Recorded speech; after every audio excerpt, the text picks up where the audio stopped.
Hi dears, good afternoon. എല്ലാവരും ചോറെല്ലാം കൊണ്ടിട്ട് സന്തോഷത്തിലിരിക്കുന്നു എന്ന് കരുതുന്നു. നമുക്ക് ബാക്കിയുള്ള വിശേഷങ്ങൾ എന്തൊക്കെയാണെന്ന് നോക്കാം. ഇത്രയൊക്കെ ആയിട്ടും പഠിക്കാത്ത കുറേയേറെ കള്ളക്കൂട്ടങ്ങളുണ്ട്. അത് വേറെ ആരുമല്ല, പ്രതാപനും കൂട്ടരും തന്നെയാണ്. കരുണ വന്ന് കരുണയില്ലാതെ ഓരോ കാര്യങ്ങൾ പറയുന്ന സമയത്ത് അയാളാണെങ്കിൽ മകൾക്ക് വേണ്ടിയിട്ട് വലിയൊരു കാര്യം ചെയ്യാനായിട്ട് പോവാണ്. അയാളെ സംബന്ധിച്ച് വലിയ കാര്യമായിരിക്കും, നമുക്ക് പക്ഷേ അത് ക്രൂരതയെന്ന് മാത്രമേ പറയാനായിട്ട് സാധിക്കുകയുള്ളൂ. കുഞ്ഞിനെ അങ്ങോട്ട് കൊല്ലാനായിട്ട് നോക്കിയിട്ട് ഒന്നും നടക്കുന്നില്ല. പ്രത്യേകിച്ച് ഒരുപാട് അത്ഭുതങ്ങളുള്ള കുഞ്ഞിന് തന്നെ ഉറപ്പായിട്ടും സൂക്ഷിക്കാൻ കഴിയുമെന്നുള്ള കാര്യവും ഒരാൾ നേരത്തെ പ്രവചിച്ചിട്ടുമുണ്ട്. അത്രമാത്രം കഴിവുള്ള കുട്ടിയാണ് ഈ പറയുന്ന നീലാംബരി. ഇതൊന്നും അറിയാത്തവർ പൊട്ടാൻ കളിക്കുക ചെയ്യുന്നത്.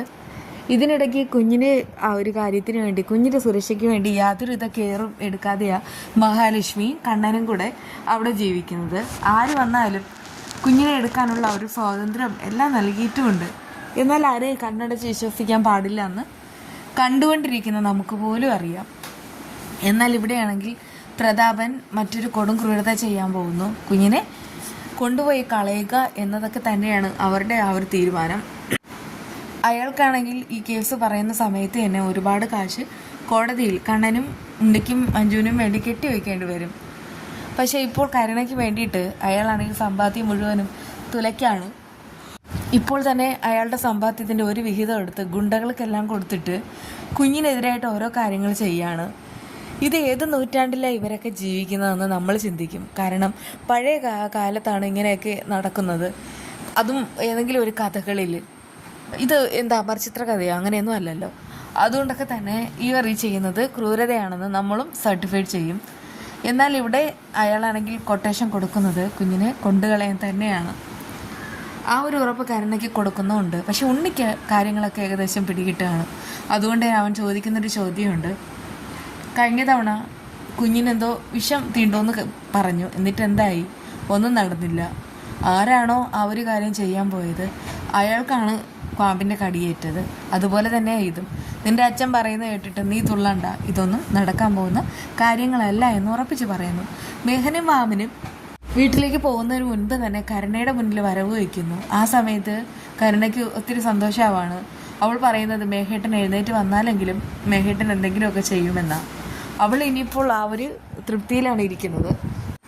ഈ കൊല്ലാനും അറക്കാനും എല്ലാം നടക്കുന്നവർ, അവർക്കാണെങ്കിൽ എന്താ ഹൃദയമില്ല എന്ന് നമ്മൾ പറയും.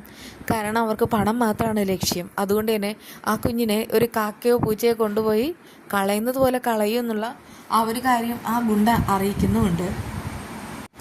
എന്നാൽ മഞ്ജുവും സാഗറും പോലും വന്നിട്ട് പറയുന്ന കാര്യമുണ്ട്, അമ്മയെ പോലും വിശ്വസിക്കരുതെന്ന്. അങ്ങനെയൊന്നും പറയേണ്ട കാര്യമില്ല എന്നാണ് മഹാലക്ഷ്മി അറിയിക്കുന്നത്. ഇനിയിപ്പോൾ കുഞ്ഞിനെ കൊണ്ടുപോയി കളയാൻ പോകുന്നു അമ്മയെന്ന് പ്രതാപൻ വന്നിട്ട് ഈ മുത്തശ്ശിയോട് അറിയിക്കുന്നുമുണ്ട്. ഇനിയിപ്പോൾ നോക്കിക്കോ, കൂട്ടുകാരന്മാരുടെ വീട്ടിലാണെങ്കിൽ വലിയൊരു നിലവിളി തന്നെ ഉയരും. എന്തായാലും അവിടെയാണ് നമ്മൾ പണി വയ്ക്കാനായിട്ട് പോകുന്നത്. കണ്ണനും അനന്തവും തമ്മിൽ പിണങ്ങും എന്നുള്ള കാര്യമൊക്കെ പറയുന്നുണ്ട്.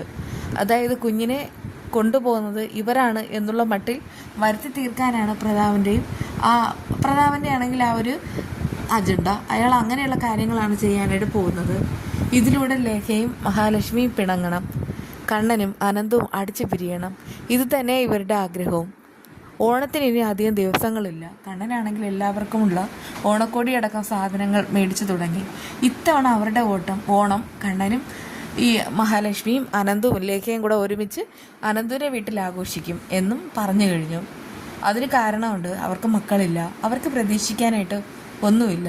നീലാംബരി മോളയും കൊണ്ട് കണ്ണനും മഹാലക്ഷ്മി അവിടെ പോയി കഴിഞ്ഞാൽ അവർക്ക് ഒരുപാട് പ്രതീക്ഷയുടെയും സംതൃപ്തിയുടെയും ദിവസങ്ങളായിരിക്കും വരാൻ പോകുന്നത്. അതുകൊണ്ടാണ് ഇങ്ങനെയൊക്കെ ചെയ്യുന്നത്.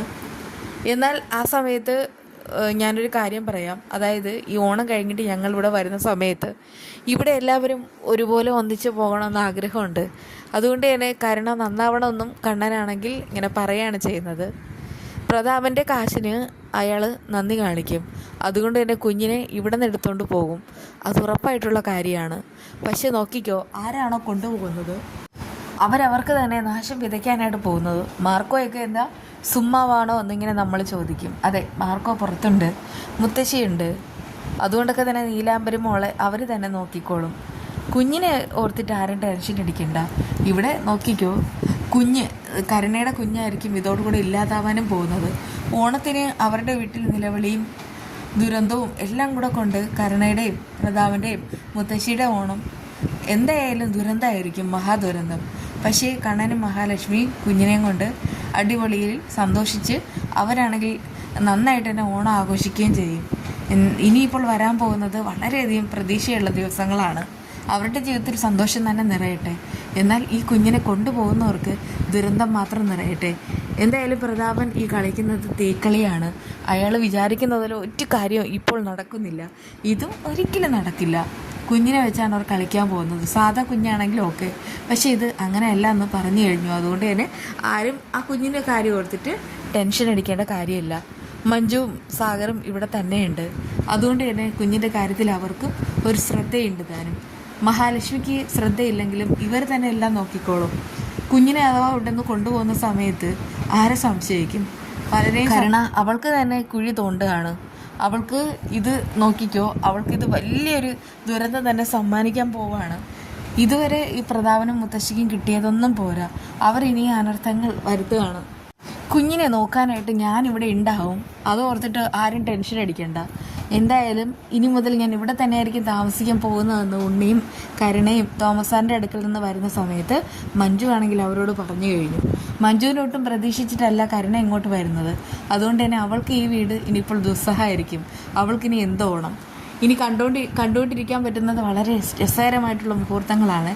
അതായത് മഞ്ജുവും കരുണയും തമ്മിലുള്ള ഒരു തമ്മിലടി, മഹാലക്ഷ്മി ദുർഗയും പിന്നെ ആ മഞ്ജുവും ഒരുമിച്ച് നിൽക്കുന്ന സമയത്ത് കരുണയ്ക്കിനി വാലും ചുരുട്ടിക്കൊണ്ട് ഇവിടെ നിന്ന് ഓടേണ്ടി വരും. അത് തന്നെയാണ് ഉണ്ണിയുടെ അവസ്ഥ. ഇനി ഏതുവരെ പോകും? വിശേഷങ്ങൾ ഇനി വരാൻ പോകുന്നതേ ഉള്ളൂ. എന്തായാലും നമ്മുടെ വീഡിയോയിൽ കാണിച്ചിരിക്കുന്നത് ഐസ്ക്രീമിൻ്റെ ഒരുപാട് ഫ്ലേവേഴ്സാണ്. ഇത് ഞാൻ മുൻപാണെങ്കിൽ ഐസ്ക്രീം ഇട്ട് കാണിച്ചിട്ടുണ്ടായിരുന്നല്ലോ. അത് മേടിക്കാൻ പോയ സമയത്ത് അവരിങ്ങനെ കുറേയേറെ ഐസ്ക്രീം വെച്ചിട്ടുണ്ടാവും. ഇതിൽ നിന്നായിരിക്കും നമ്മളാണെങ്കിൽ ഏത് ഫ്ലേവറാണെന്ന് പറഞ്ഞു കൊടുക്കേണ്ടത്. എനിക്ക് എപ്പോഴും ഇഷ്ടം പിസ്തയാണ്. അത് വല്ലാത്തൊരു ടേസ്റ്റാണ്. എല്ലാവരും പറയും ഈ ഐസ്ക്രീം എന്ന് പറയുന്നത് ആരോഗ്യത്തിന് അത്ര നല്ലതല്ല എന്ന്. പക്ഷേ ഇത് എപ്പോഴും കഴിക്കുന്നതല്ല കേട്ടോ. ഏതാണ്ട് 3 മാസം കൂടുമ്പോഴോ അല്ലെങ്കിൽ വർഷത്തിൽ 1-2 തവണയോ അങ്ങനെയൊക്കെ ആയിരിക്കും ഇവിടെ ഐസ്ക്രീം ഞങ്ങൾ മേടിക്കാറുള്ളത്. കാരണം മോനാണെങ്കിൽ ചെറിയൊരു ശ്വാസം മുട്ടലിൻ്റെ ആ ഒരു പ്രശ്നമുണ്ട്. അതുകൊണ്ട് തന്നെ അവന് തണുപ്പ് കൊടുക്കാനായിട്ട് പറ്റില്ല. പിന്നെ നാരങ്ങ അച്ചാറെന്ന് പറയുന്നത് ഞാൻ രാവിലെ ഈ കുട്ടികൾക്കാണെങ്കിൽ ലഞ്ച് ബോക്സിന് വേണ്ടി ഉണ്ടാക്കിയതാണ്.